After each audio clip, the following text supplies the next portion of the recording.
KTM Race.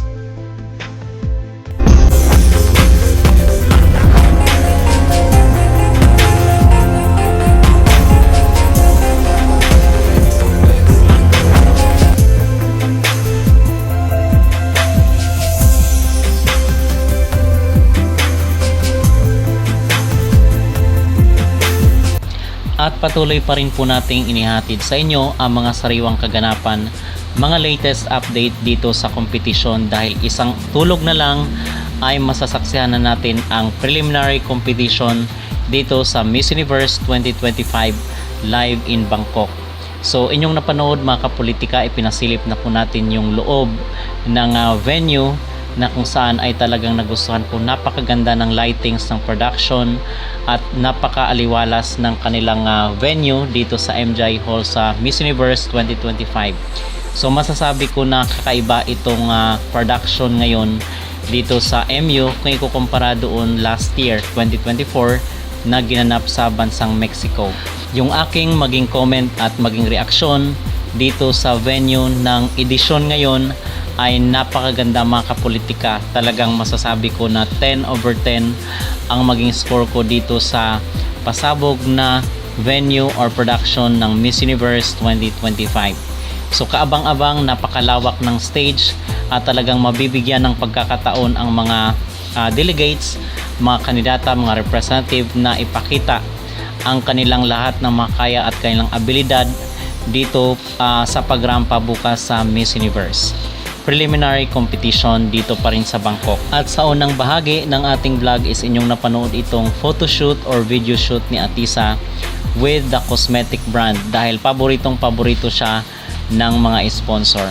So yun lamang po ang ating update dito sa naganap na Miss Universe at ngayon ay full day rehearsal na ng Miss Universe para sa kailang preliminary competition bukas. So according doon sa ating information ay 50% kukunin dito para sa top 30, 50% is doon sa interview.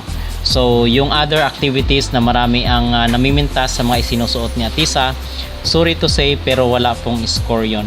So magmamatter pa rin po dito sa kanyang ipapakitang gilas bukas November 19, 2025.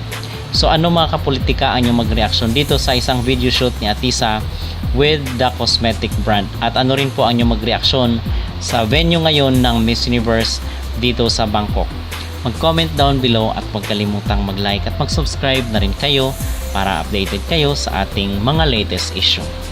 At update lang po pala tayo dito sa butuhan. Nanawagan po ang ating mga influencers at mga vloggers na ibagsak na po natin ang ating support at ating boto para dito kay Atisa Manal. Dahil sa isang kategory ay pangalawa na lang po si Atisa, pero ang goal talaga ng kanyang mga supporters ay top 1 siya sa lahat ng mga categories dito sa kanilang pabotohan sa app. Pag nakita mo tong video na to, i-share mo, i-like mo, mag-comment ka, mag-tag ka ng maraming tao para kumalat tong video na to. Hindi to pwede.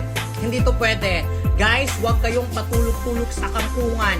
Yung manok natin nakikipagpuksaan sa Thailand. Tapos kailangan lang natin suportahan siya. As of the moment, pangalawa na lang po si ating Atisa Manalo sa Most Beautiful People category sa Miss Universe app. Anong gagawin? Pumunta na agad sa Miss Universe app. Magbagsakan na po tayo. Iboto, ipanalo natin sa lahat ng category si Maria Atisa Manalo, Philippines. Kailangan natin ipanalo ang Philippines. Tandaan nyo ha. Tandaan nyo. Wala pang nakakatalo sa bayanihan ng mga Pilipino. That's something I am very proud of. I am a Filipino and proud ako kasi meron tayong bayanihan. Bago ako maligo, bago ko simulan ng trabaho ko, make sure lang po na mag-first na yan si Maria Atisa Manalo sa Most Beautiful People.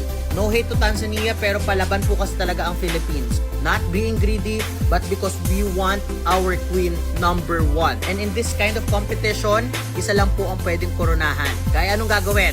Iboto, pumunta sa Miss Universe app. Meron po tayong free vote dyan. Pag nanonood po ng ads, pwede nyo ipunin. Tapos bagsakan nyo po si Philippines. Let's